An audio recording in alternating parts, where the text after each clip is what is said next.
অবস্থায় আছে উনি তো নাই। এরা বুঝতে পারছে কোনো মতে কানিতে আইসা গোংরাইতে আছে, তাদেরও অবস্থা ভালো না। আমাদের যে প্রধানমন্ত্রী তারেক রহমান, উনি এই খবরটা জানছেন পত্রিকার মাধ্যমে, এই জন্য আমাকে নির্দেশ দিচ্ছেন আপনাদের সাথে যোগাযোগ করার জন্য, খোঁজ নেওয়ার জন্য। এই জন্য ঠিক আছে, আমরা এমন না যে একবার এরপরে আপনার খোঁজ রাখবো।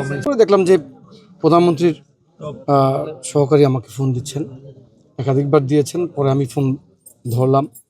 তা আমাকে বললেন যে আমাদের মাননীয় প্রধানমন্ত্রী ওনার দৃষ্টিগোচর হয়েছে একটা সংবাদ। চরপেশনে নূরে আলম বেচু মাঝি, উনি নদীতেই নিহত হয়েছিলেন। ওনার সন্তানরা দীর্ঘ প্রায় 2 ঘন্টা পর্যন্ত সাঁতার কেটে অলৌকিকভাবে তারাও বেঁচেছে এবং বাবার লাশ নিয়ে বাড়ি ফিরেছে। এই সংবাদটি প্রধানমন্ত্রীর দৃষ্টিগোচর হয়েছে এবং সত্যিকার অর্থে আবেগ আপ্লুত হওয়ার মতো একটা নিউজ।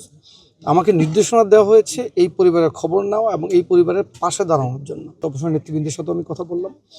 তো সাথে সাথেই এই পরিবারের যে বাবার লাশ নিয়ে গিয়েছিল তাদেরকে আমরা উপজেলায় ওই যে পরিষদও রাখলাম আমরা, এবং সরকারের তহবিল থেকেও তাদেরকে আর্থিক অনুদানের ব্যবস্থা করলাম।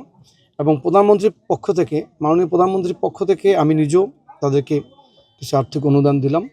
পাশাপাশি আমরা চিন্তা করলাম যে এদেরকে ধারাবাহিকভাবে কীভাবে হেল্প করা যায়, এই জন্য আজকে বাসায় আসা। আমরা জানলাম যে তাদের কোনো জেলে কার্ড নাই, আমরা তাদের পরিবারের নামে জেলে কার্ড করাবো। যেহেতু নূরে আলম বেচু মাঝির সন্তানরা বেঁচে আছেন, তারা এই পেশা হিসেবে মাছ ধরাকেই তারা এখন পর্যন্ত বহাল রেখেছেন, এই জন্য তাদেরকে আমরা জেলে কার্ডের ব্যবস্থা করে দিব।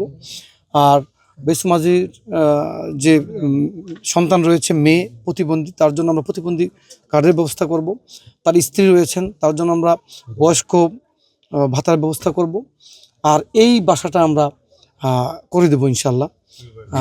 এখানে একটা টিউবওয়েল বসানোর ব্যবস্থা করব, বিদ্যুতের ব্যবস্থা করব, এবং এই জায়গাটা যাতে তাদের জন্য আমরা স্থায়ীভাবে বন্দোবস্ত করে দিতে পারি তার জন্য আমরা কাজ করবো ইনশাল্লাহ। পাশাপাশি ভবিষ্যতে ফ্যামিলি কার্ড হবে এবং তাদের জীবিকা নির্বাহের জন্য ধারাবাহিকভাবে তাদেরকে কীভাবে সহায়তা করা যায়, অর্থাৎ তাদের সামাজিক নিরাপত্তা এবং অর্থনৈতিক নিরাপত্তা, দুই ব্যাপারেই আমরা ভবিষ্যতে ফলো আপ করতে চাই, তদারকি করতে চাই।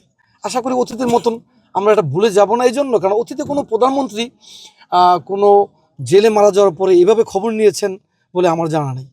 এই জন্য আমাদের মাননীয় প্রধানমন্ত্রী যেহেতু তাদের এই সংবাদটা জেনে আমাকে সাথে সাথে খবর নেওয়ার জন্য বলেছেন এবং সরাসরি তাকে জানানোর জন্য আমাকে বলেছেন। তো অতীতে যেহেতু কোনো প্রধানমন্ত্রী এভাবে কোনো জেলে মারা যাওয়ার পরে খবর নেননি, আজকে প্রধানমন্ত্রী নিয়েছেন, অতএব আমরা মনে করি যে এটা আজকে লোক দেখানো কোনো বিষয় নয়। তাদের ধারাবাহিকভাবে অর্থনৈতিক নিরাপত্তা এবং সামাজিক নিরাপত্তার জন্য আমরা কাজ করবো এবং এটা তদারকি করবো। এর আগে আমরা লাইফ জ্যাকেট দিয়েছিলাম। আমরা এই গত 3 দিন আগেও আমরা চিন্তা করছি যে প্রত্যেক জেলের হাতে অন্তপক্ষে লাইফ জ্যাকেট পৌঁছানোর ব্যবস্থা করা যায় কিনা, এটা আমরা চিন্তা করছি।